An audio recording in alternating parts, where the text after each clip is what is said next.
you very much. Bienvenidos, bienvenidos todos.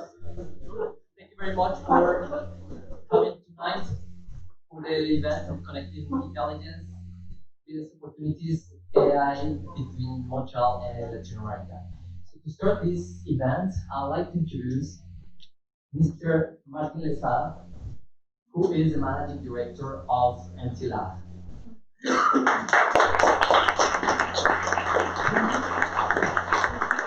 Hi, bonjour, hola.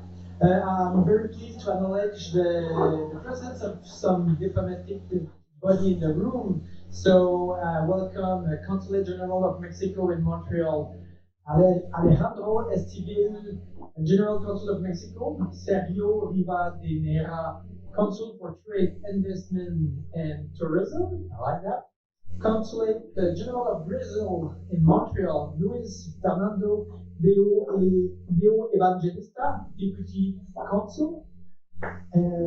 Consulate General of Uruguay in Montreal, Pedro Querovian, Consul General. And Consul General of Republic of Argentina, Mariana Fabiana Nicoso. So you're bienvenue, bienvenida, benvindo, welcome in MTLab. MTLab is an incubator dedicated to tourism, culture, and entertainment. Our mission is to connect startups with the opportunities with our partners. We have 10 big partners in our ecosystem. So having all of you here in MTLab talking about business opportunities, that is music to my ear. So you are at home here. Have a good night. Thank you very much, Mika. Now we'll invite Patricio Gutierrez. He's an evangelist of open innovation for Cooperative, right? Okay. I would like to introduce someone who is behind the screen, or should be soon behind the screen. Felipe Salas, one of the first speakers.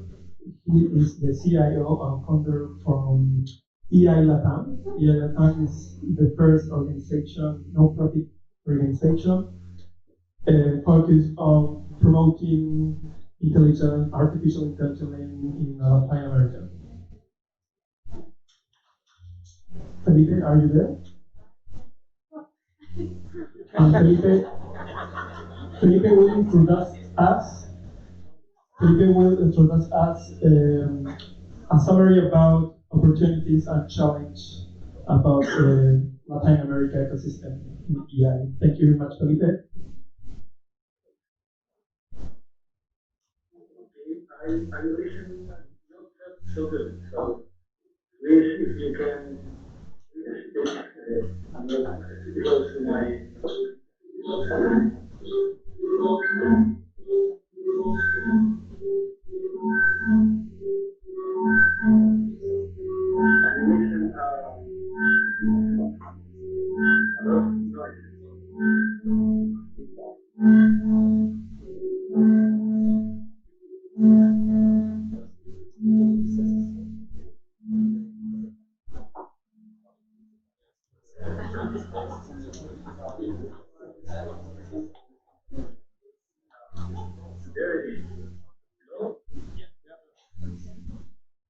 Charles.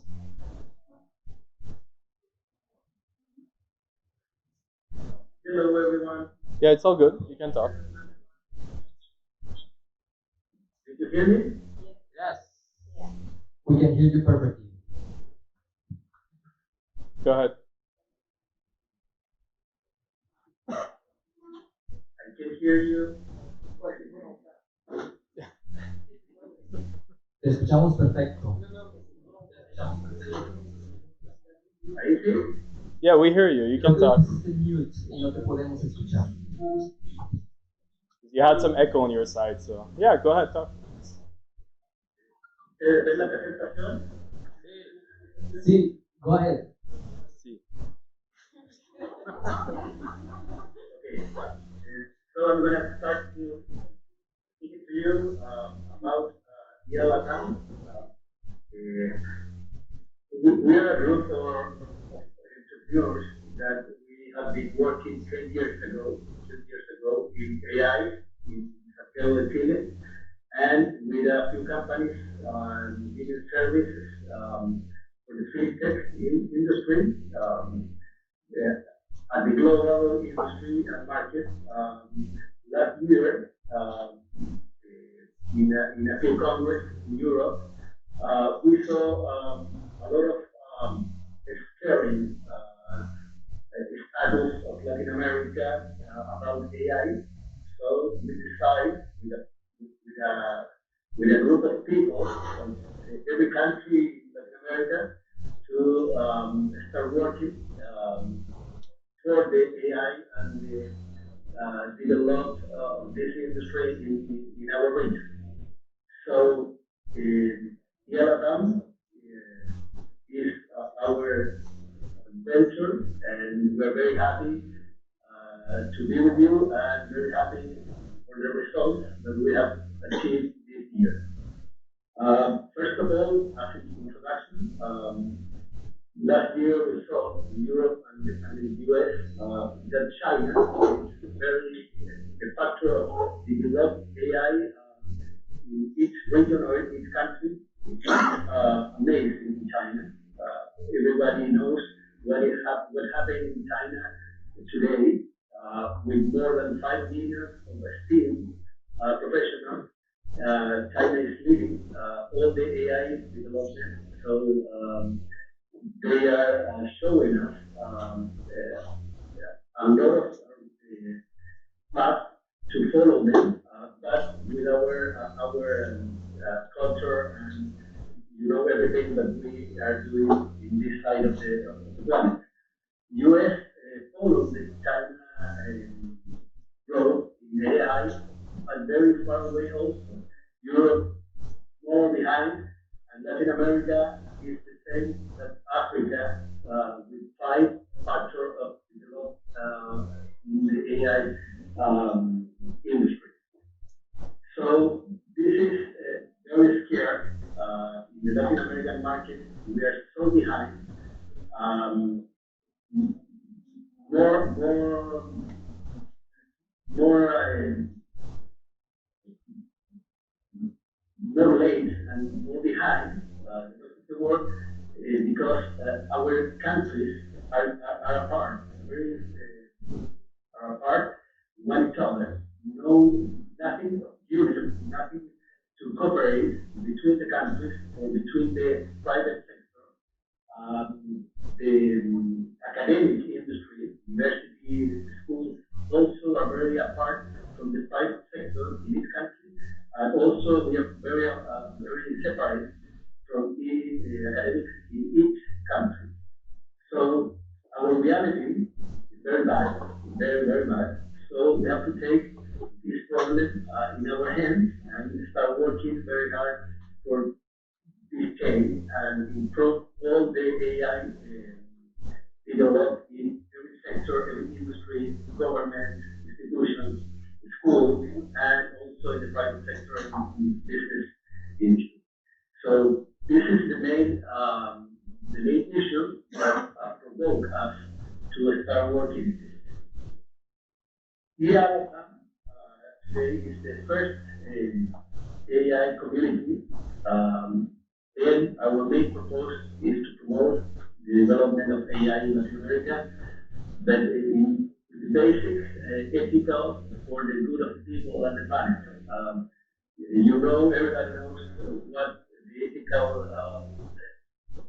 is so important, and even more in Latin America, with the corruption in governments, with a lot of insecurity cities, everything in Latin America needs to be more ethical and move for good. So in this ELACAM community, we put in the center of all of our actions the ethical good behavior. So this is very important for us. So we pretend to be the first Spanish speaking community Also, we contact already Spain, so we are good connecting all the countries in the Spanish speaking language, and we are very pleased that everyone wants to join us. The main focus, we are a media, AI media, so the content that we create or that our members create for the community has been a huge success because everyone and everybody wants to contribute with the content, with the action, the idea, or the trade that they are doing. So the content is very, very important right now to connect people. It's amazing. Everybody needs help. When we start 5 years ago, the facial recognition with AI, nobody knows. No school or university or government knows what to do. And we have to connect people around the world to improve our solutions. So today we know how needed is the collaboration, the connect people, to co-create solutions, improve your development, or even to improve your business model or pricing, everything. So the first four things is how we can help each other and connect each other very generously and all put the ideas, the software, the best practices, everything to help others. Also, our main mission is to make visible each member, each project, how countries are doing good things. In Latin America, the reality of the countries is very different. For example, in Mexico, it is very advanced in fintech with banks industry, and they have some laws about AI, so they are doing well there. In Colombia, the money laundering AI solution growing faster. In Argentina, a lot of startups are growing in AI. In Peru, the real estate industry is growing. The AI in Chile, the retail and healthcare is growing fast. Every country has different states for industry advances. That is the reason why we have to make visible each example, each case, to share to the countries and do the best practices and put everyone up in the region. The business network is another very good success at this moment because we can have been connecting almost 100 people to doing business, to hire professionals, to sell companies, to get financing, everything. So the network is very good. The business platform is at every level. There is some startup that needs mentoring, that needs a strategic planning, but all of that with the focus in AI, like legal rights, everything. The headhunting already said, finances, we connect the government funds and private funds. We put together to help some projects to get with money to start and grow. The event activities and entrepreneurship. Today, with less than 1 year of our foundation, we have almost 600 members from 9 different countries and 23 different businesses. So we are very happy and there's a lot of interest.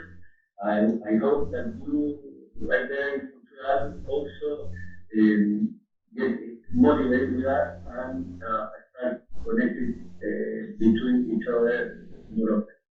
Thank you very much. Thank you very much. This is Elia Bakam, and we are here to serve you and help you in everything that we can. Thank you very much, Felipe. Thank you. That was very helpful.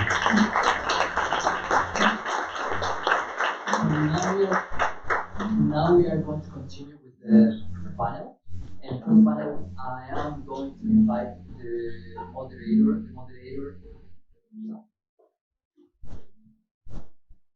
The moderator is Anthony Diaz. Anthony, welcome.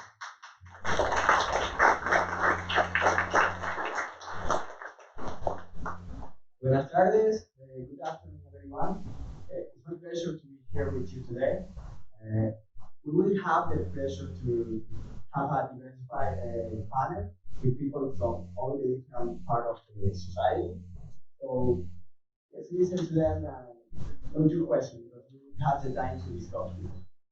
To start, I would like to present each one of them, and I'm going to start with Elias Benjamin, the creative director of the Cooperator, the CEO of Montreal Tech, one of the biggest Montreal ecosystem builders. So let's welcome Elias.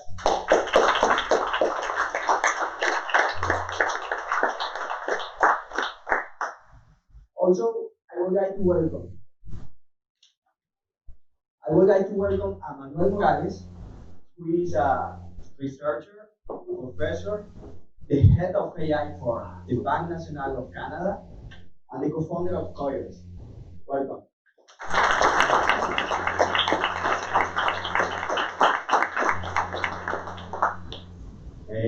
We also will have Diana Ork, who is the service designer and residence PO for District 3, who is one of the biggest incubators.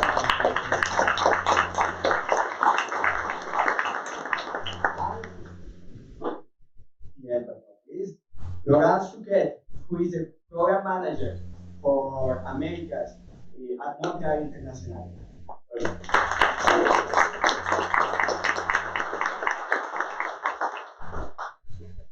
So before we start, I would like to make some ground rules because I would love to spend with you more than a day discussing about this subject and learning more, but this time we only have half an hour. So for that, we need to keep an eye on the time. The structure of the meeting will be, I will pose a particular question to each of you, and you will have 3 minutes to reply. For measure that, we will have my friend Andy, who will have 2 cats. And he has a tomato. He has a tomato if he does that stuff properly. Exactly, that's after the first one. So, you have 3 minutes. So when you reach 2 minutes, he will show you the yellow card. And when he will show you the red card, that means that you have 15 seconds, so you can just wrap up and take some questions. And if not, I will shut up. More than that, after that, we will have an open question for all the panelists. And we will present the speakers that are waiting for us in the stream, who are from Brazil, Argentina, and Mexico. So we are really excited for that to answer the same question that we are going to discuss. And at the end, we will have a period of 10 minutes to reply to your question. So we are going to proceed because there will be a lot of questions. We're going to take one question from the public here, and one question from the people who are watching us in the live stream. But don't worry, after that we will have a cocktail, so you will have the time to talk with them. And don't hesitate to share with us the question because we are going to do a follow-up about this event, doing an interview with the speakers to reply to the question that you will have. So, no further, let's start.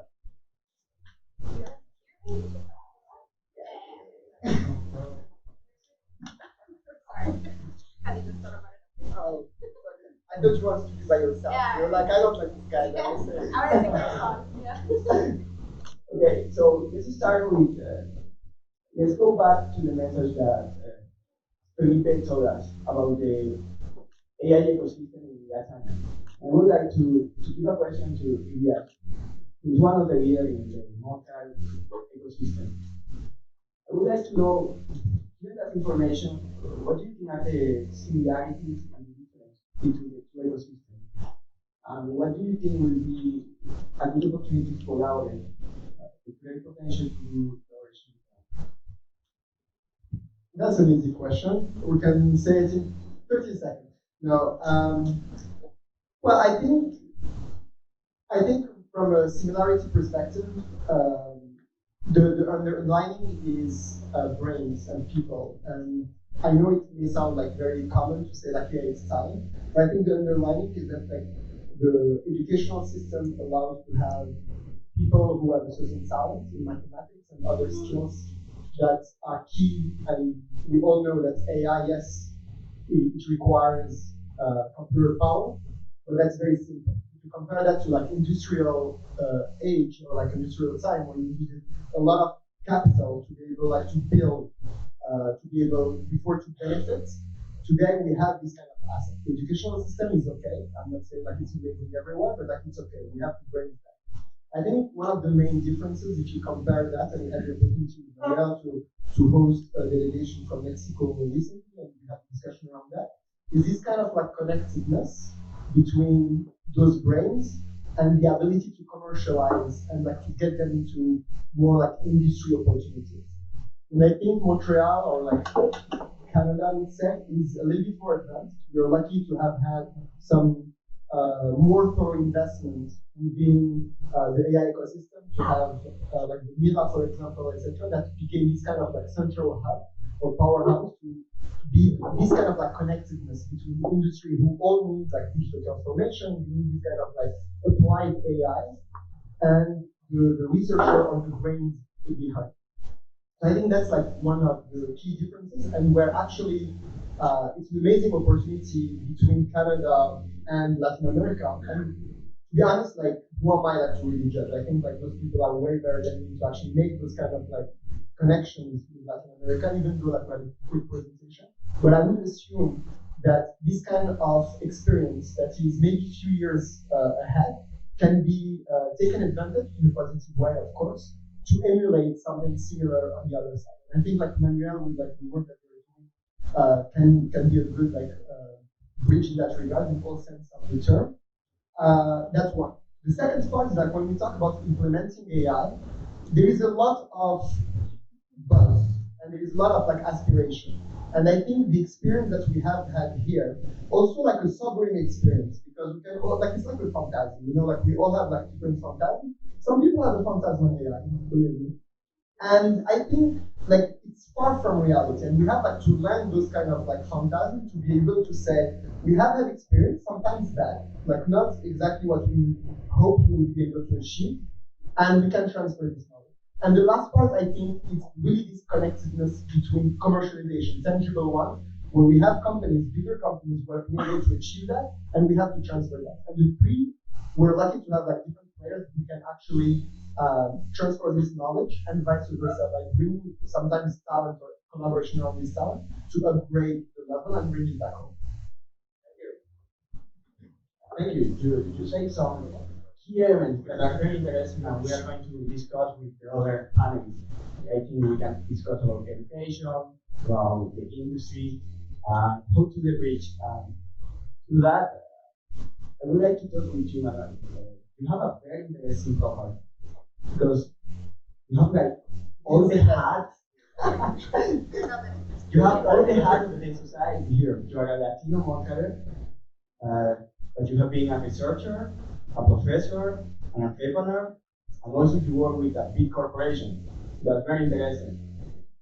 What do you think is the main challenge that we have to do that bridge between Latin American countries and Montreal to be able to create that potential collaboration?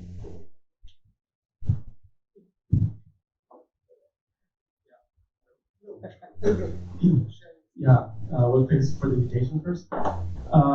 Yeah, so to answer that question, yeah, what maybe the main challenge is, yes, pointed to it, is that in our countries, in Latin America, there's a lack of connectedness between all the parts of what an ecosystem is made of.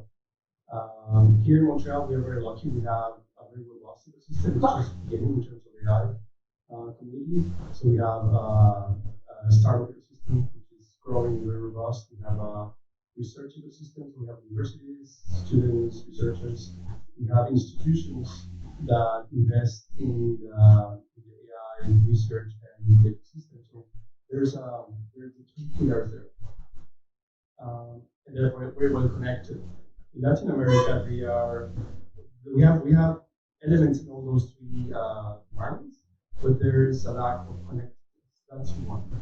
The other one is that all of us we have connections in like my country. Like I have a good phone right there, and my feeling is that even them that are one part of these three pillars, they have a hard time identifying all the other parts within the ecosystem. So it's hard for them, it's hard for us too.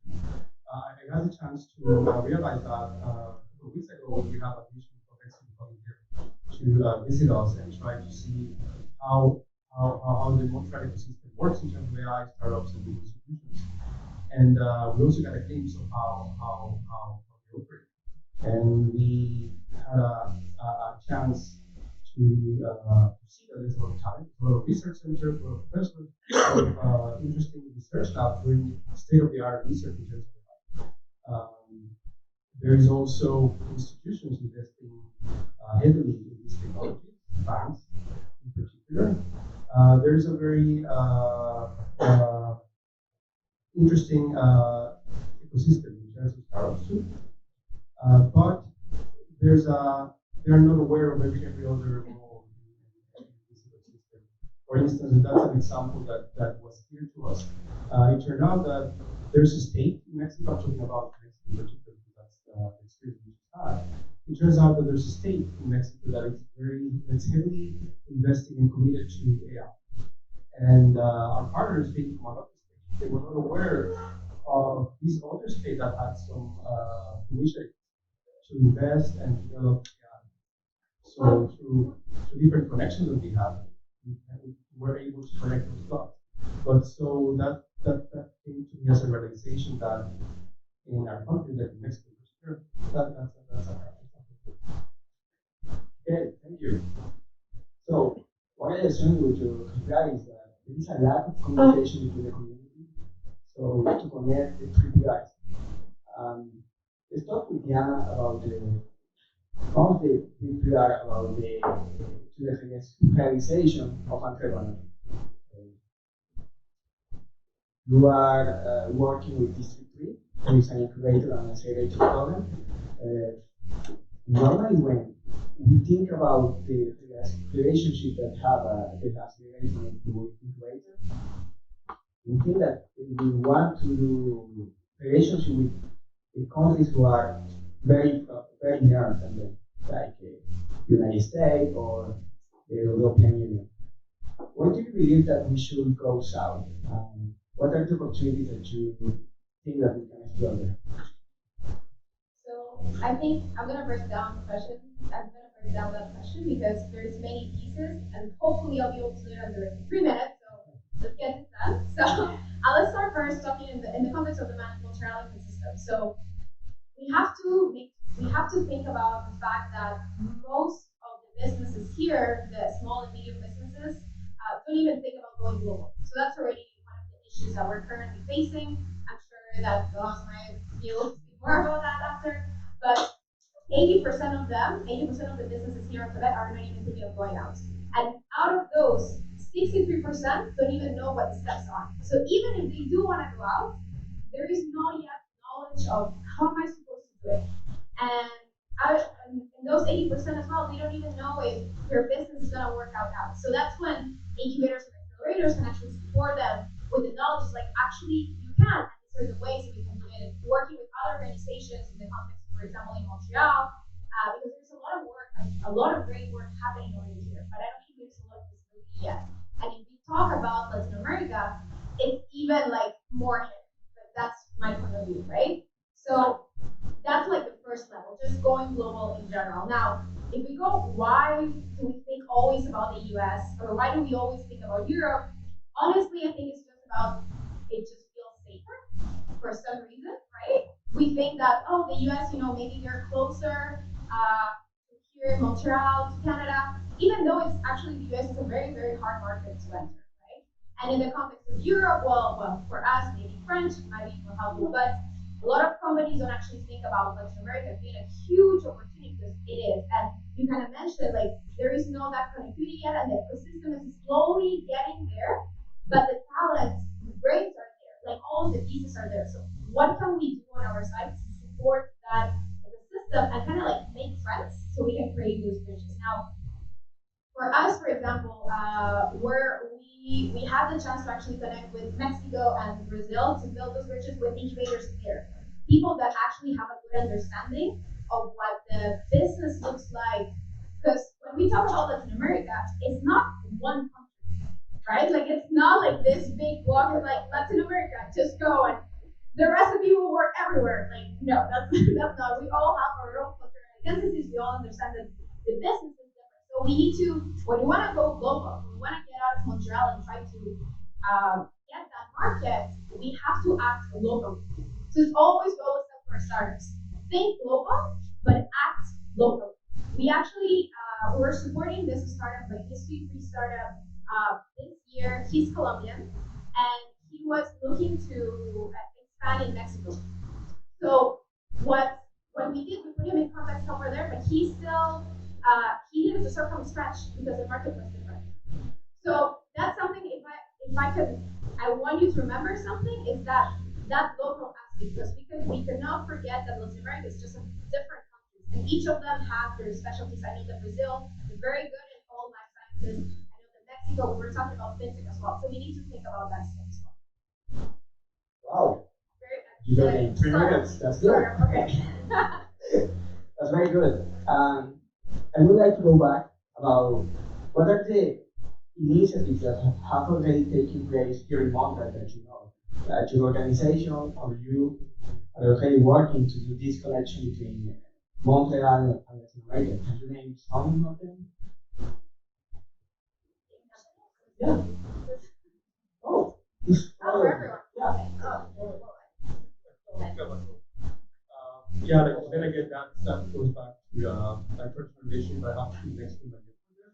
So one of the initiatives we have is exactly with in Mexico. They probably you guys may have heard about IVADO, which is an institute that was born out of federal provincial finance funding that is front door to any relationship with the research campus University of Montreal and the industry. So it turns out that in Mexico, the equivalent of the Research Council of Canada, which is called FONACY, they also funded this initiative to create a federating agency that is going to federate all the research centers existing already in Mexico that do AI. And pretty much their role is going to be something like they're going to be federating all those researchers, helping them connect with startups, with the institutions. And that's just happening now. So they looked up to Canada, up to their north, and then they came here to see how organize ourselves in terms of federating all these pieces. That's what we have. We're trying to collaborate with them because they can learn from what we have to see. But also we can also collaborate with them and also open our scope of application. The talent is down there And that's an interesting point because with Laurence, we think that if we talk about collaboration, we see here in Montreal a lot of research centers, but also AI organizations, Melo, what I found is kind of AI. What I found interesting is that Montreal International is playing important role in there. So why do you think it's very important to this type of collaboration? Not because in the process of the creation of the product, we have research, we have production, commercialization. So what is the strategy of Montreal?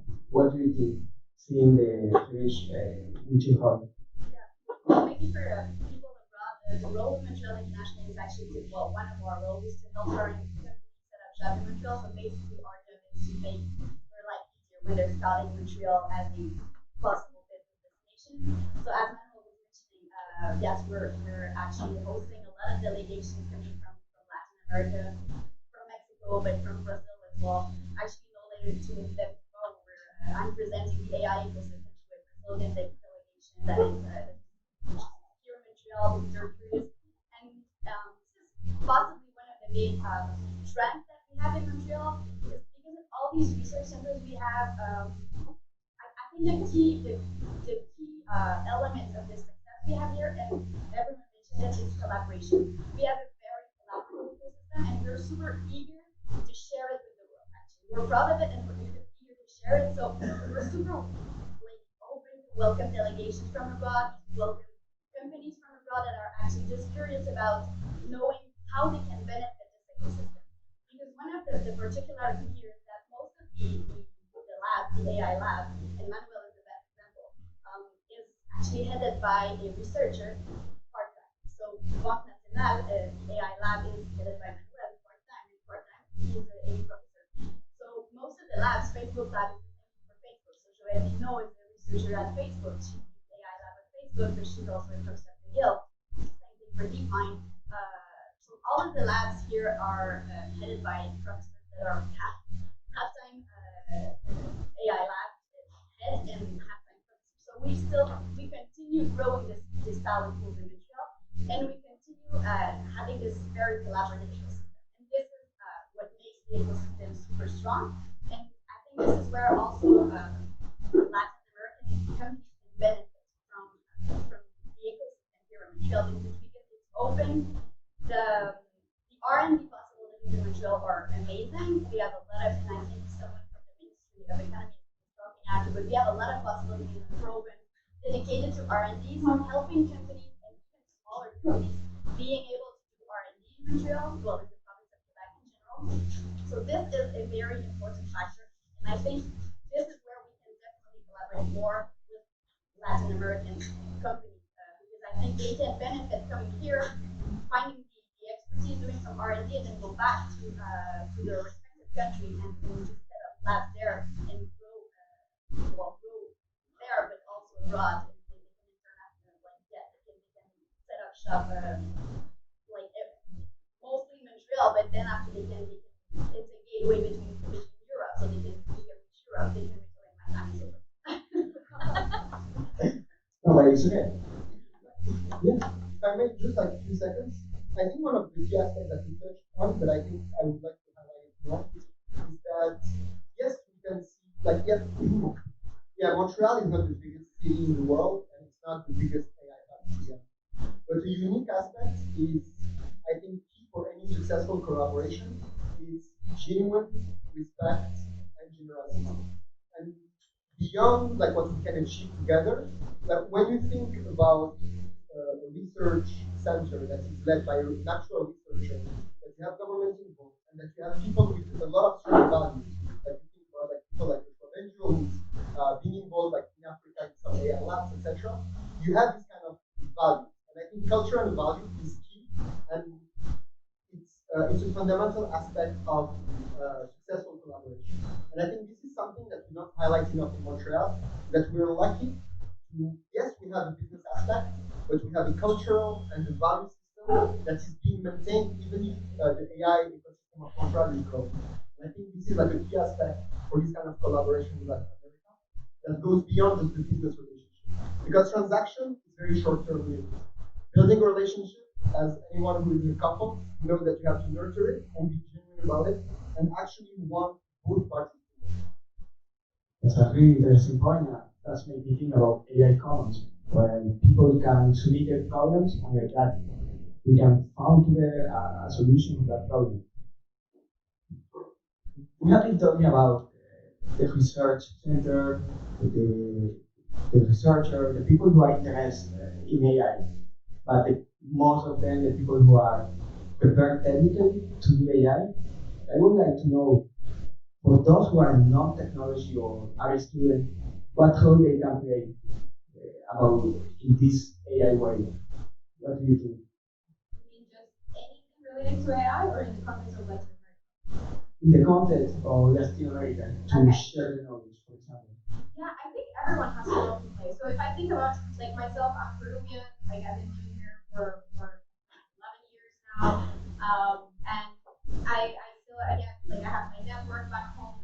So I think already we think about Montreal. Actually, Montreal, if I'm not mistaken, is the second biggest hub of Latin America in Canada.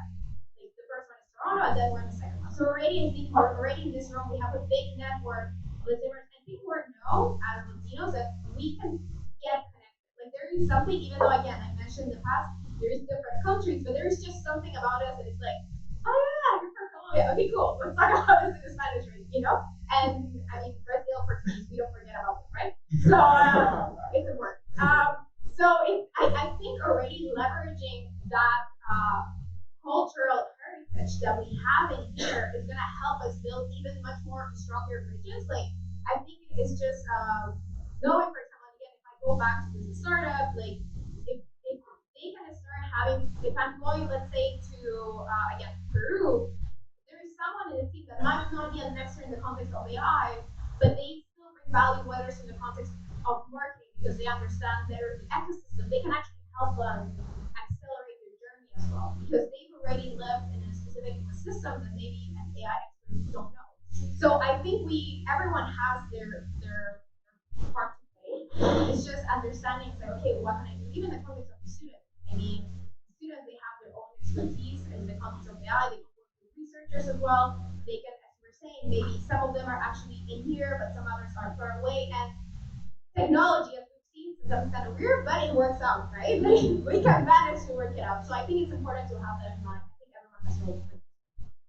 Yeah, as you say, yes, it's not just a transaction. It's more than that. It's cultural values. It's a network that we can build. I wanted to know for you, what would be an ideal collaboration between Latin American countries and Montreal? Like, how could your organization and you empower those guys who are already great that can be in the next level? We'd like to know the answer.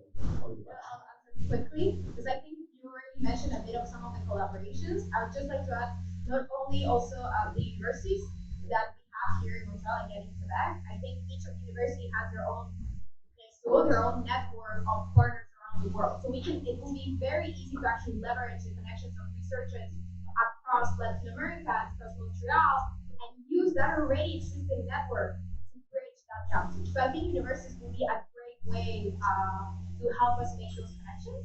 So yeah, that would be on my side. Because again, District 3 is part of Concordia University, so it's something that we do. I'm sure you can right now where we can, right? I'm sure they have their own networks as well. Yeah, and videos. If I can just maybe add as well, follow up on what you're saying. I think students are actually the best ambassadors that we can have. I mean, Montreal is like the first city in Americas for foreign students. Actually, it has been 2 years in a row for the best cities where to study. So we're hosting, I think, like thousands of foreign students every year. And after their studies, most of them they go back to their original countries. And I think we're missing an opportunity here to actually to leverage this network of alumni. And I think you're right that the universities have a very important role to play in this leveraging of the alumni network. And I think it would be very important, especially in the research area and obviously AI, to leverage this network way better. And we've been thinking actually at Montreal International the ways we can try to leverage these networks, because even for us, I mean, when I'm traveling to Mexico or to Brazil or to Colombia, no, I'm coming. do you have a couch for me? But no, not only for this, but it's also useful for us to already know people over there that, like if I meet someone at a company and I know that this person has studied at McGill and that he knows or she knows what's it like in Montreal, it's always easier because we speak the same language. They know Montreal, they know how it works, and they've been there, and they're really eager to collaborate more. So I think it's very important to leverage this network. I agree completely. From the research point of view, yeah, it's true. Like myself and many of my colleagues, they have strong ties with Latin American countries. They do research with these researchers. They have students that they have been here for a few years. So there's a strong network.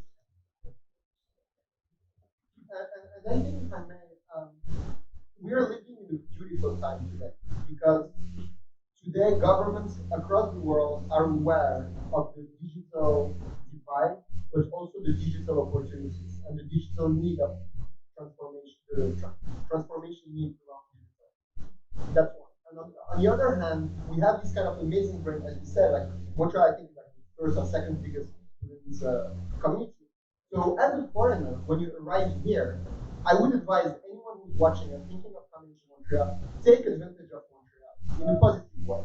Be involved, get involved in like organizations, nonprofit, whether it's Montreal UTech or other nonprofit organization, students, research lab, go to anything that Montreal International does, build your network, because this is the best asset that you can take, build, grow, and you can ask Alejandro in the back who organized in collaboration this event today. You can build your network very fast in Montreal. We're very lucky. It's a very open society. Like me myself, I'm from Morocco. When I arrived, it wasn't like that easy thinking. But Montreal was super open and like this is a city that judges you on what you do and not your background. So that's an amazing opportunity to build that. There is a huge need in your home country. So like just accumulate those two aspects. It's an amazing opportunity to come, learn, grow, build your network, build a certain type of roots, but also bring back this knowledge, bring back this network, maybe bring back this financing, etc., back to your company. And from there, you can become a huge asset, building those bridges between the two. Because at the end of the day, business is a relationship game, and true business and the long-term success means to build genuine relationships. And we have the chance to do it here, where you have the opportunity here in Montreal, some certain type of needs, but don't forget, back home as well, we have amazing people, amazing talent, amazing startups as well, that sometimes are not known. And as Manuel talked earlier, yeah, I know. As he said earlier, sometimes even in Mexico, people don't know each other. So you can become build this bridge between Montreal and your home country, but also within your country. And that's a key aspect. You have to leverage it as a foreign student. Perfect. Thank you very much. So, thank you very much. So right now we are going to watch the speech. Is everything okay? About the three countries who are participating. We are going to start with Lara, who is the National AI Plan Coordinator and Secretary of Science and Innovation, the government of Argentina. So the question for Lara would be the same question that I posed to them: is what is the potential collaboration what is the ideal collaboration that you see between Latin America, between Argentina and Canada in this case?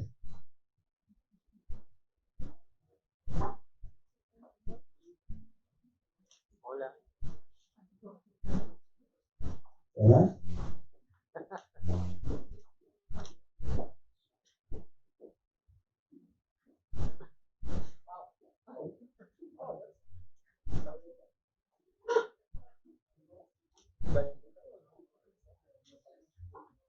Hola Laura, ¿nos escuchas? Laura.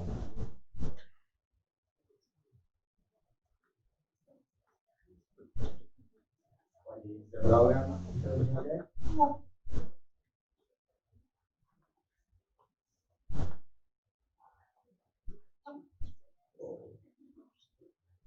Now we can continue with another country and go back with Lara.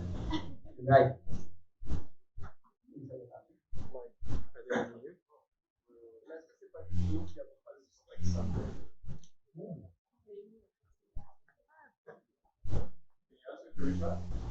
Buenas tardes, ¿nos escuchan?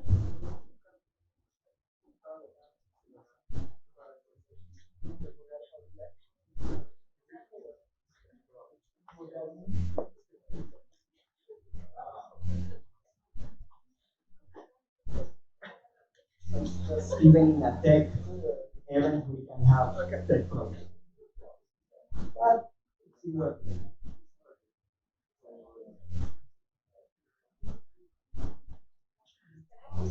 Yes.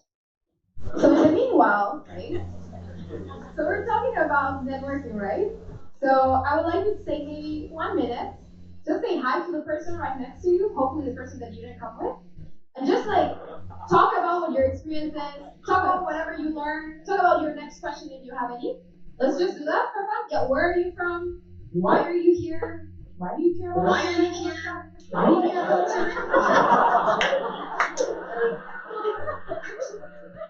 Alright, let's go.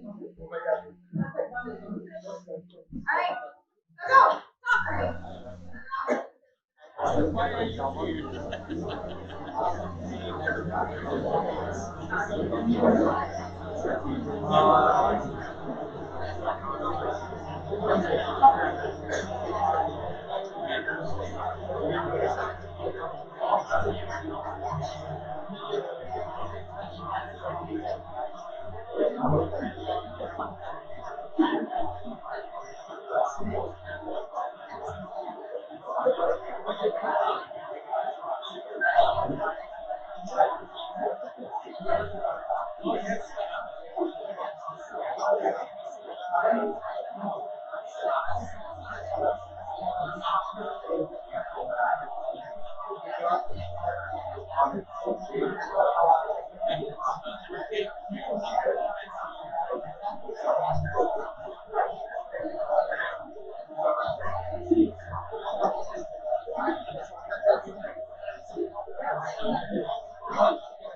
So we will continue doing the partner.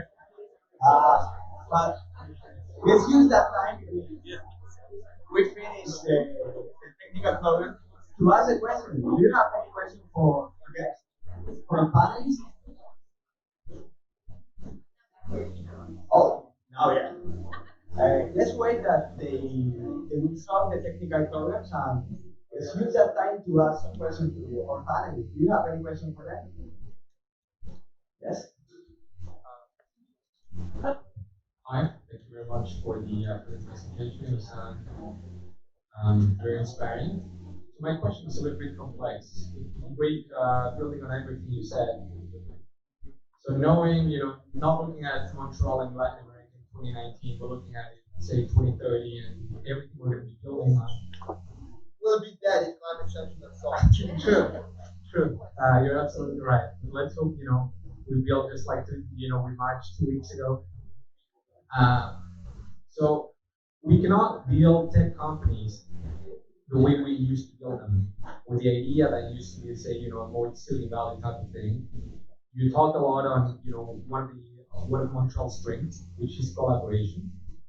So how do you see about building sort of a true international companies with talent from here, from abroad, from Latin America, and creating research hubs that work on both places, creating win-win-win relationships, empowering and building even further the Montreal community, and making the networks elsewhere, in this case Latin America, even more stronger. Can you say your name and what you are working? Sorry, my name is Alvar, and just I'm building a company on very much this topic. Well, I think if you're building a company on this topic, maybe you have an idea or two. In a very simple answer, to be honest, is that it's about values and it's about the culture that you're able to build. So we talked about, I agree with you. I think that the future is about distributing talent. I think technology, when it works, allows this kind of collaboration. We've seen a lot of remote work. I think with the pipes that are coming up, 5G, etc., we're going to get this ability to actually work in an almost seamless manner.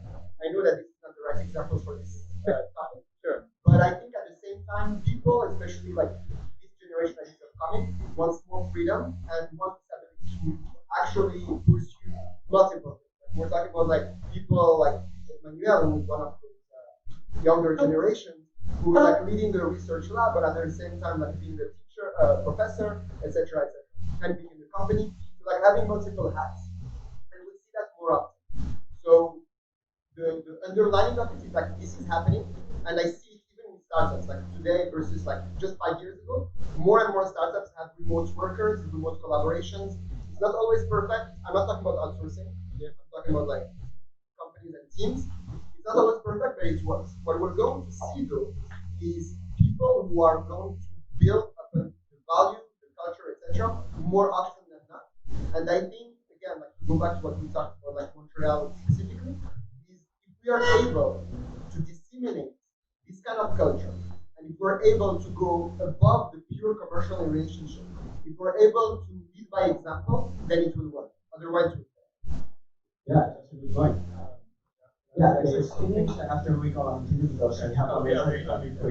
So yeah, just to elaborate on that point, just to give an example, well, we're talking about what is it that what can we do to make sure that those companies that are global shape they arise. I think it's a combination of everything that we have said. So it's relationships, collaboration, and in the past month, just to give an example, I've seen that actually happening. A national bank at the end of always talking to their startups because you understand that we cannot come up with all the solutions, so we need to be aware of what's going out there. And just the last month, we talked to 4 different companies, all of which are very much described. So we have a company that is built by Montrealers and Brazilians because there's a connection there. French, the same thing. French researchers and French entrepreneurs. Mexicans. We also have a Mexican company that has a very interesting technology. Also, again, composed of Montrealers and Mexicans. And so again, same thing. So there's a common denominator. The research labs are creating startups that are controlled by international. So it's happening. We just need to make sure to understand how we can make that grow. Perfect. Thank you. Well, Wagon is already working, so we're welcoming Ayara. We're welcoming Ayara. Can you hear me now?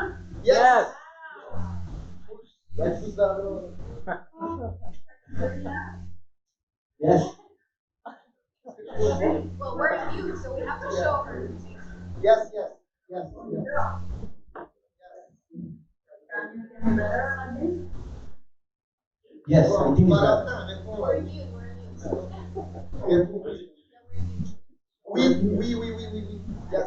See. So we are trying everyone and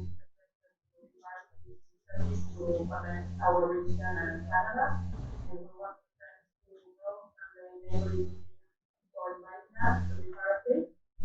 As it was mentioned before, we think that our continent has a great potential if we start working closely together. And I only have 5 minutes, so I'm gonna briefly introduce you the work we've done in order to have our national strategy. We will be launching very soon.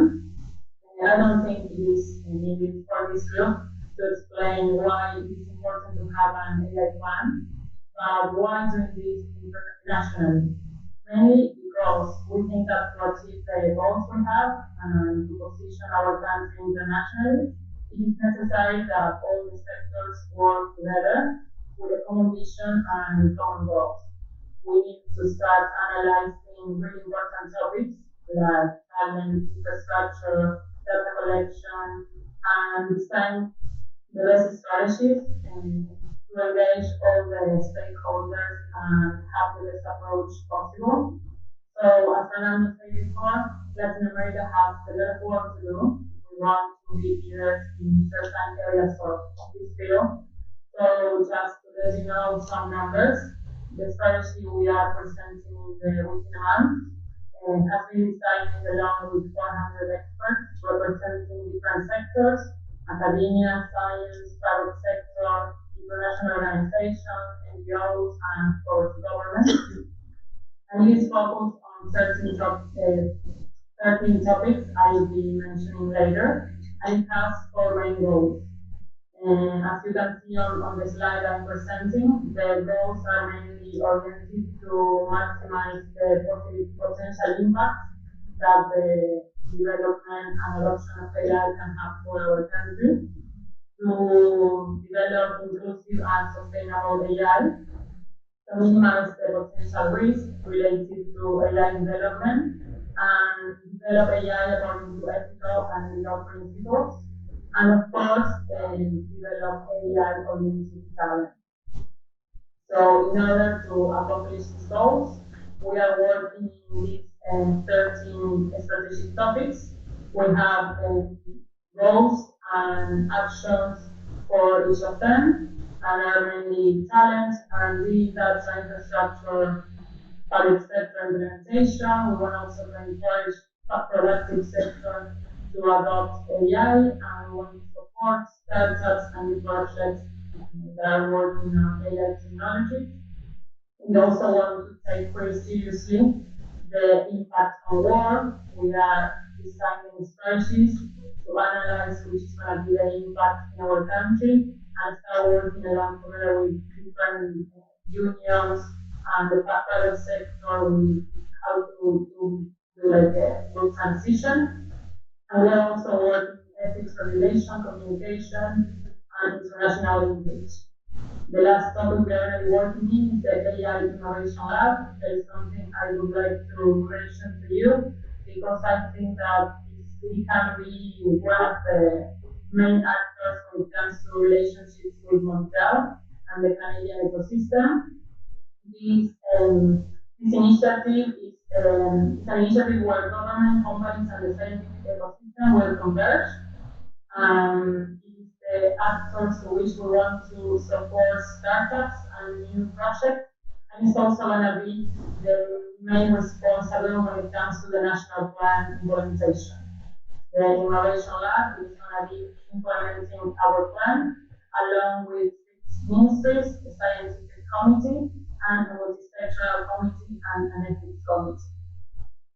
When you ask us why Canada, when we analyzed the international strategy, Canada was defined as one of the 5 strategic countries we want to promote cooperation with. Why Canada is for 2 main reasons. The first and obvious one is because the country is consolidating itself as one of the main AI hubs in the world, and we see a lot of potential to collaborate on topics related to education, talent, R&D, the development of new markets. And the second reason that is also on the presentation you can see is because we think we have like a common vision when it comes to ethics and how to address all the ethical, social challenges that the development of AI will bring for all our countries.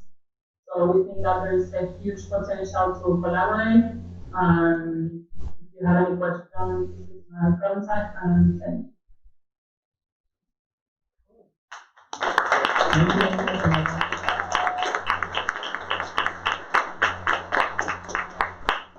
Thank you very much. So now we are going to follow with Cesar Augusto Morato, to Brazil. He's the co-founder of Data Age and also the co-founder of Data Guys for AI. Let's wait some seconds.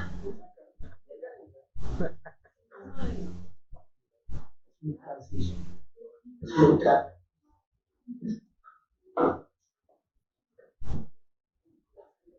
Okay, can you hear me? Yes. Yes, we Welcome, can. Cesar. Welcome, Cesar. Okay. Bonsoir. Good evening. Buenas noches. Y boa noite.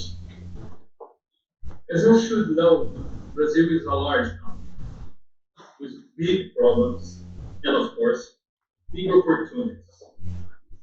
Our continental dimension brings to us a large diversity of needs and business conditions. Our GDP is near $2 trillion, and we have about 200 million people in there. Well, it's a great market. From an academic perspective, we have the researchers who are on a pair with the most sophisticated centers on the planet. So we are able to build our own solutions. By the way, in the next year, the first artificial intelligence bachelor course of Brazil will start to work. But the Brazilian AI system is in an initial stage. From this point of view, we have a new market to create and explore. And Brazilian companies are used to consuming products from other companies. I believe almost all solutions will be suitable for the domestic market, with exception of NLP, as I believe NLP models that deal with Brazilian Portuguese will be developed locally.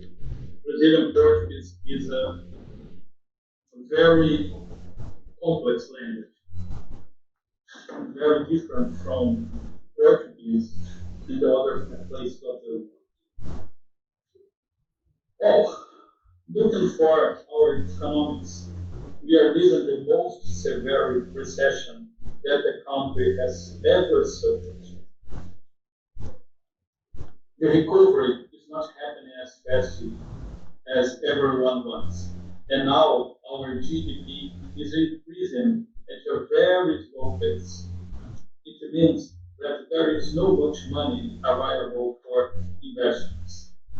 The only type of companies that are spending money in AI are the big ones, like Petrobras, Bradesco, that's the bank, Embraer, Votorantim, and others. The mid-sized and small-sized companies are not thinking about AI. Well, if you want to start business in Brazil, São Paulo is the best place. It's the biggest city in Brazil and the 10th biggest city on the world. It is the financial heart of Brazil. What you need to be aware of is that we have a very complex and confusing tax and labor laws. Even we that are Brazilians can't understand it all. So, if I have an advice to you, always have a local partner. It will be better for everyone. Well, you may wonder why Brazilians should be interested in business with Canada and Montreal. We know Canada is a world reference in artificial intelligence, especially the province of Canada. If you are looking for a state of art in artificial intelligence, Montreal is a good choice. It's important to note that what all of you said made me eager to visit Montreal. And never hurts to remember that Data Aid is a Canadian company too, so you can come with us. Thank you.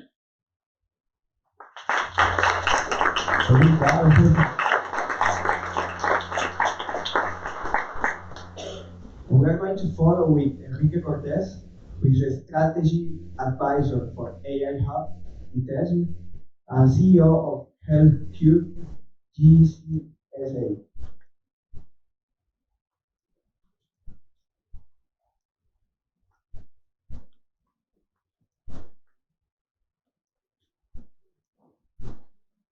Just wait just a second.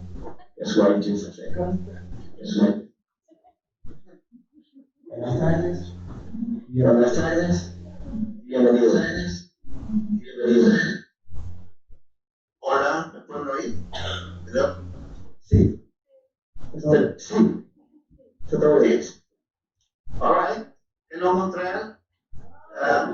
I hope you can see a presentation that I'm going to put on the screen. I'll start like this. Some colleagues before me said correctly that the Mexican ecosystem is a little bit difficult to figure out. And that's because we never tried to understand the Mexican AI ecosystem. I hope I can show you the first draft of something that myself and two colleagues tried to do. And this is the AI ecosystem of Mexico draft 0. What we saw was that we have universities doing good fundamental research, both public and private. Of course, UNAM is our pride of Mexico. I represent Tec de Monterrey, which is a private university, but there are others like ITAM, another private university, Veracruzana, etc. So we are doing good fundamental research. Then on the research and development side, I think you mentioned there was a visit by a consortium of Mexican institutions. And that's what you see on the top right-hand side. That's the institutions that form that consortium of AI, and they are getting organized in a very nice fashion. Tec de Monterrey, my institution, we are starting an artificial intelligence hub that is a coordination function that is national to bring together industries, startups, funds, and other universities. And then there is a proposal to build a national center of AI research. This is still at the early proposal stages, proposed by Dr. Zucker from INAUE, one of the institutions of that have an AI research body. Now, if we look at companies, we didn't know, but we have a good number of startups that build AI technology or use AI technology. They do not concentrate necessarily in Mexico City. They're in Mexico City, in Monterrey, Guadalajara, so they are spread in the country. Not many of them, and they need help and funding. Now, if we look at large companies that have AI teams, what we found is all of them basically are multinational. Microsoft, Intel, IBM, Oracle, etc. There are also AI teams in some of the banks in Mexico. Most of the banks in Mexico are foreign owned by Spanish corporations or American or Canadian. There is one Mexican bank that has an AI team. We also knew and found out that there is a Mexican AI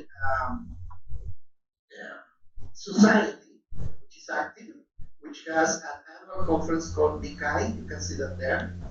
And then there is a more of a student-led effort that has very high quality called RIA, which is an annual conference that happens in Mexico City. We also found several basically people-led from the ground up communities that care about AI. There's something called Saturday AI, which means every Saturday they learn machine learning, etc., and others. And then finally, somebody mentioned this, and I want to point out that I'm from Guadalajara, state of Jalisco, which is in the west part of Mexico. The state of Jalisco is very progressive. They even have an AI directorate. I work with them and IDB in an effort called Fair Jalisco. You see the logo there on the right-hand side bottom. And that's an effort to research and study the application of AI in healthcare, in education, and in the justice system. Finally, there is another effort in the north of Mexico called CIIIA, which is like a consortium of universities and companies. They are focusing more on supercomputing for AI. And then there is a consortium more geared towards the planning of the national efforts in Mexico called IA 2030. So that's a map, it's a draft. This is the first time anybody sees this, but it's our attempt to do it. Now, second thing I want to do with you is, this is my personal opinion. SWOT analysis, right? Strengths, weaknesses, opportunities, and threats. What are the strengths of AI in Mexico? Many good universities. There is something that we may not realize, but Mexico is the economy number 15 in the world. Canada is the number 10. So in gross terms, in dollars, our economies are not very different. So that makes a very good market size for anything and a very good market size for AI. We have a very good growing pool of engineers and scientists. So strengths, weaknesses, we lack coordination. Those gears do not connect. And unlike our Argentinian colleague, we do not have a national approach, we do not have a national plan.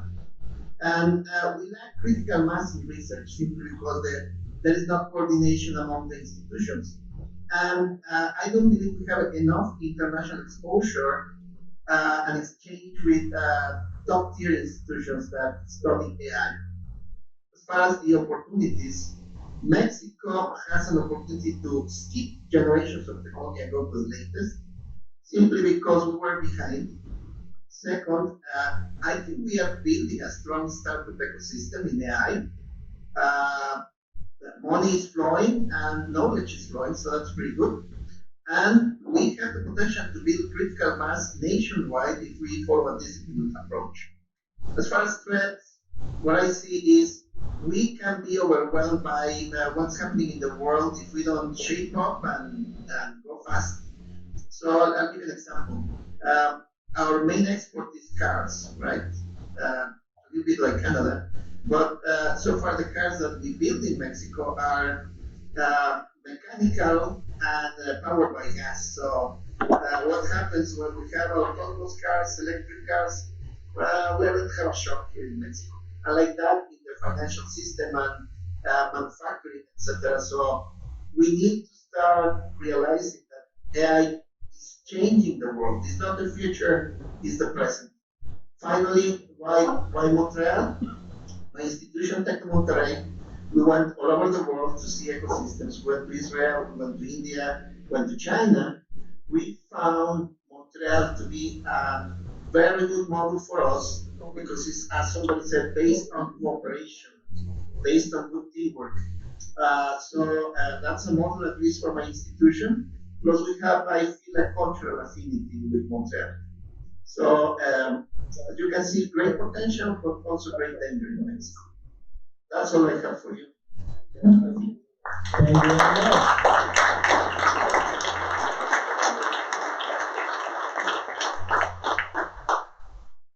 Yes, thanks all the people who share with us a little of the panorama in their country.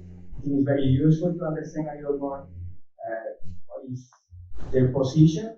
And now I would like to open the mic. So if you have any question for the panelists or for the people from Argentina, Mexico, or Brazil, you can do it now. Yes? Start with your name. Hi, my name is Melissa Payne. I'm working in the corporation too as a mentor, so I'm very excited to be here. So I have other questions about the corporation, but I want to ask you, you have been in the business for a while, and I want to understand the human dynamics. What do you see that is the biggest challenge in the human dynamics? How we used to lead and implement changes in the past, and how we are evolving in this new dimension of productivity. Yes.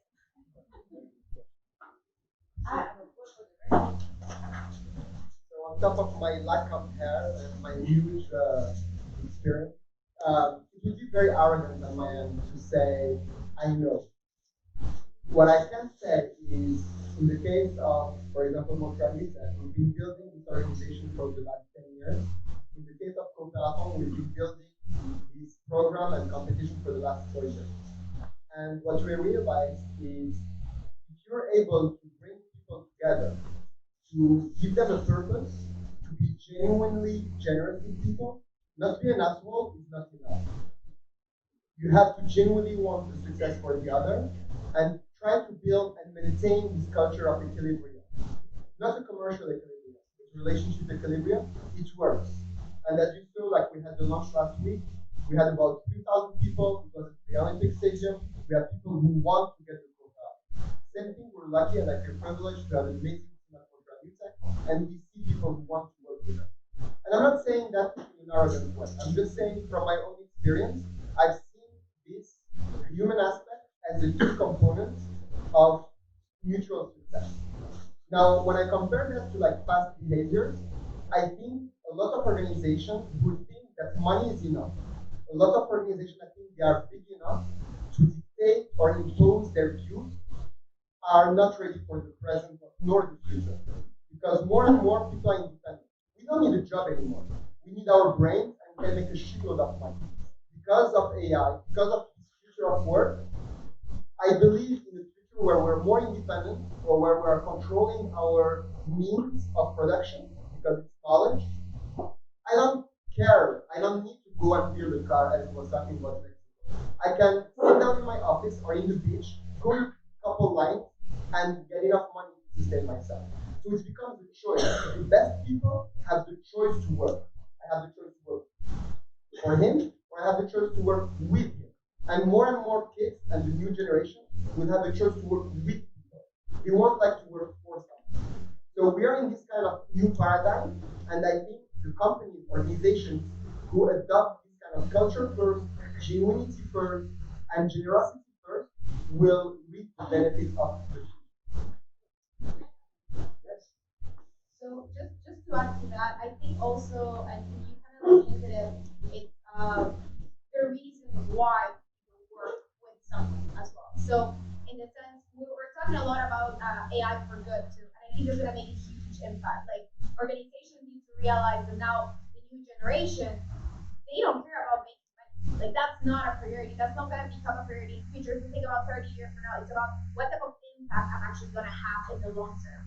How the work that I'm doing is gonna change something. And the comparison again, it's all about that, right? Changing the world. We have such high days to change the world. So I think so I think we have to be as well mindful as we're building new businesses, we're building new cultures, is that sense of belong in that sense, in that big mission. I think that's very important. And it's gonna become more and more important as we move forward. And honestly, I think it makes business sense. Like the challenges that are upcoming are so big that if you don't tackling those big challenges are a huge opportunity to make a shitload of money. So we have to educate people and tell them like these are the challenges that can lead you to actually make money and do good at the same time. And have people that are motivated for things. Like are gonna give more than the 100%. It's just way more than that. Or with you, not for you. So I think that's interesting. Do you have any other question? Hi, I'm Juan Hernandez from Mexico. I have a question for Manuel. You mentioned that there's a state in Mexico that's focusing, that's very committed about artificial intelligence. What's that state? We just saw it on the slides. So there is a state in Jalisco.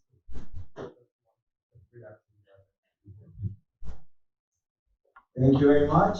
It will be all for now, but you can stay and continue the question during the cocktail.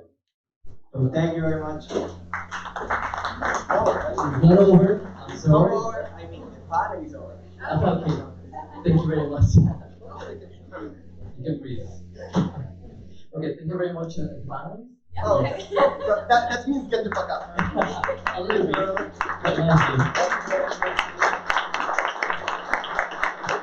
Thank you very much to the people, to the panelists here, and of course to the presenters on the other side of the streaming, and to the audience, because there's audience also in Mexico and Argentina that are just like you.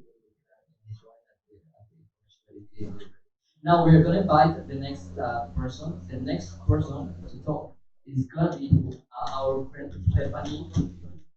Stephanie Jarrett. She represents the government of Quebec, the Ministère de l'Économie et de l'Innovation. You're welcome. Thank you so much. Perfect. Well, hi everyone. I'm very happy to be here. I will talk very briefly about the collaboration between Quebec and Latin America. And so basically, I'll talk about our mission and international affairs advisor. I work for the Ministry of Economy and Innovation, and more especially the direction of international partnership and programs. I'm going to present a bit the innovation ecosystem, present what we can offer, our financing programs, and our recent collaborations with Latin America. As we said, we welcomed just recently a delegation from Mexico, and tomorrow we are meeting with a delegation from Brazil. Et oui, je tiens aussi à spécifier pour mes partenaires au Québec que je vais parler en anglais simplement parce que nous avons des gens qui nous écoutent au Brésil et en Amérique. So, perfect. So our mission, as I said, is really to foster international partnership in research and innovation. And how do we do that? So basically, we support international projects in research and innovation. We support companies, startups, research centers, and we help them to connect with our international networks. We organize special mission and networking activities as much here in Quebec as abroad. And yes, as I said, we finance some projects. So our actions, as I said, is really like what we do is to connect people together. So in Quebec, well, our key sector is for sure AI. We're very strong, as you said, but also we have some startups in biotech. We have also fintech. We have medtech, life science, smart cities, construction. So those are all key sectors for Quebec's economy. And so yes, here you can see a quick map of all the actors, the ecosystem that we support. So as you can see, it's more than 134 research organisms and partners. So that's it. And yes, and today I really wanted to take the opportunity to highlight something important. So there is currently some calls to project. You have until next week to apply. So there's one between Quebec and Jalisco. You have until October 14 to apply, and there's one with Brazil. So that one is until October 15. Because I have a limited time, I included my contact information. Don't hesitate to reach out. I'll be happy to give you more information.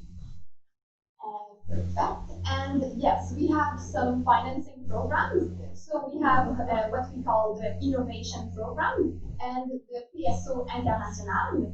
So once again, I don't want to speak too fast. Please don't hesitate to reach out to me to have more information.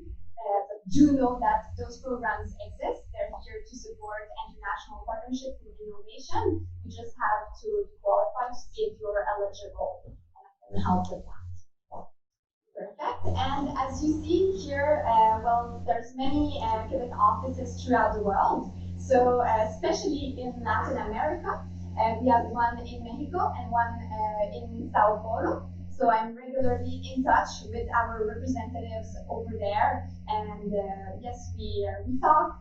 If it's not every day, every 2 days, and we keep each other updated about what's hot and the activities and how we can leverage. So just quickly, recent collaborations. So just last week I was at Woodrise. It's a international event in construction, and I met with a delegation from Uruguay. The Consul General de Uruguay was here today. And as we said, we recently welcomed a delegation from the CIMAP and the Consejo Nacional de Ciencia y Tecnología, so at Invado with Alejandro, of course, and Manuel also. So that was good. And yes, I will highlight here our collaborations between Quebec and Mexico, but do know that we also have collaborations with other countries in Latin America. And so in Quebec, next month, there is the Forum Innovation 4.0. In Mexico, I want to highlight the Inc. Monterrey for startups. So from November 7 to November 9, there's a Heineken Challenge, and the Red OTT from November 20 to November 20. So perfect. I hope I didn't go overboard. You have my contact information. If there's anything else, I will be very happy to connect with you. I'm especially in charge of Latin America at the Ministry of Economy and Innovation. Thank you so much. Thank you very much.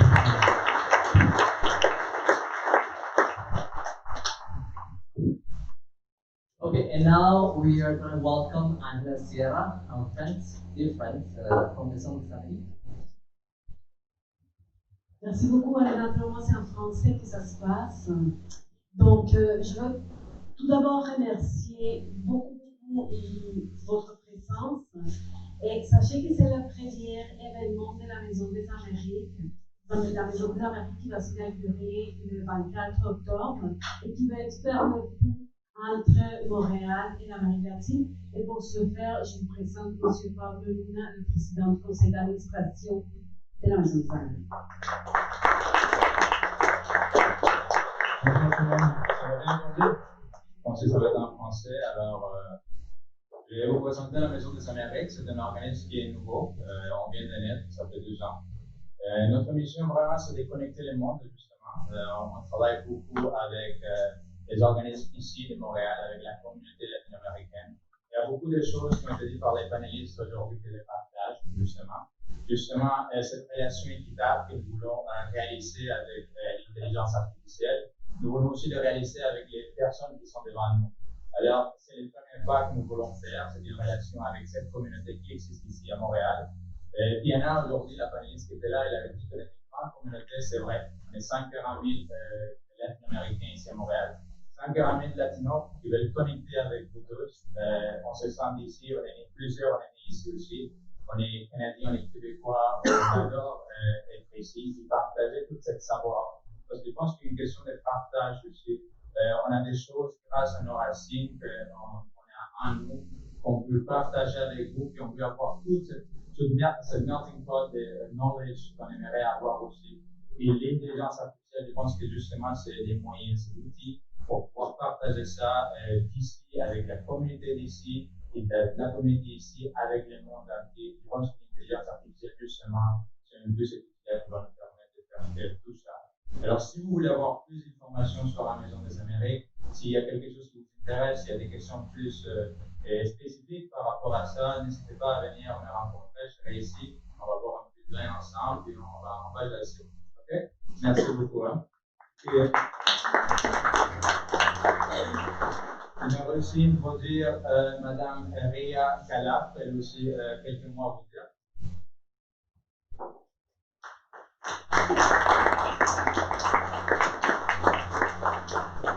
Bonsoir, donc moi je travaille pour FINEL avec Manuel Morales. On est un partenaire académique d'IVADO, l'Institut de valorisation des données. On commence aussi à rencontrer du monde d'Amérique latine. En fait, on est un groupe de chercheurs universitaires à travers toutes les universités au Canada, FINEL fait machine learning en finance, et on fait le pont entre l'académique et l'industrie. Je suis là un peu plus tard si vous avez d'autres questions. Et le 25 octobre, on a un événement sur la gouvernance des modèles d'IA dans les services financiers. Donc, c'est le date. Puis, à bientôt.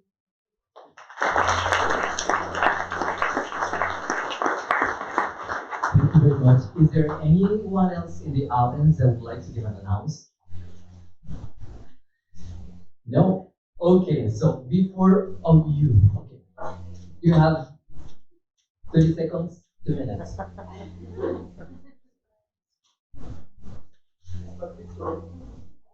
Okay.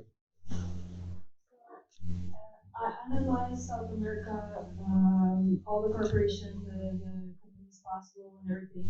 I think it's a great opportunity to know them better. I'll talk with the United States. I think we can better opportunity with them. The reason why is that their GDP is very low. That means 60% of their GDP is of America is on house interest and on house and cars, not South Americans. That's why it's so poor and also Americans, stuff like that. So I see the revenue, the sales are about 1 billion and very low are private companies. We really need to give them more jobs, more cars. cars, more opportunities. Let them move, and yes, the GDP is going pretty much down. The path of the corporation has gone down since 2011, 2000. So we're helping also to talk with the merchants if they Annie, right? Okay, if anyone is interested in talking to Annie later, she'll stay here around. And we'll by Patricia. You have an announcement? Yes. Okay. 30 seconds. Yes, very quickly. I'm part of the team of Cooperaton. I just want to know if anyone here know about Cooperaton, please. And so that's good. And there is few of you that doesn't know about Cooperaton.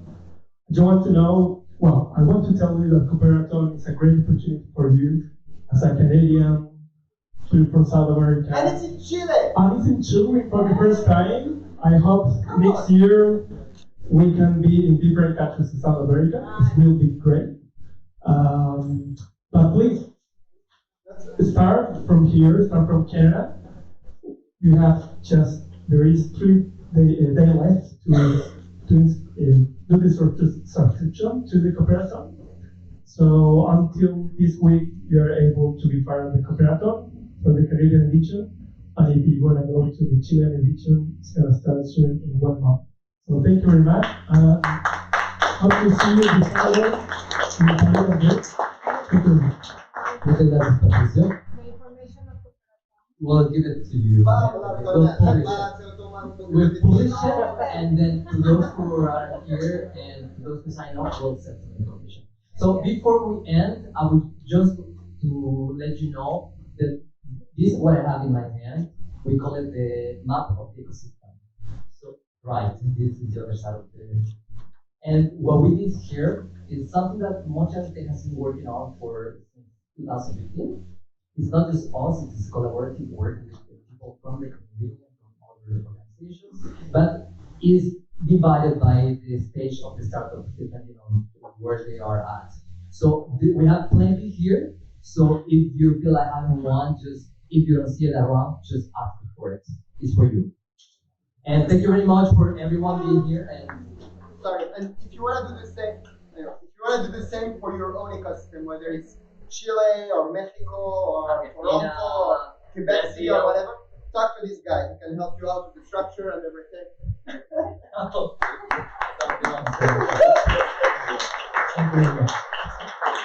So in Montreal, there's food and water and science.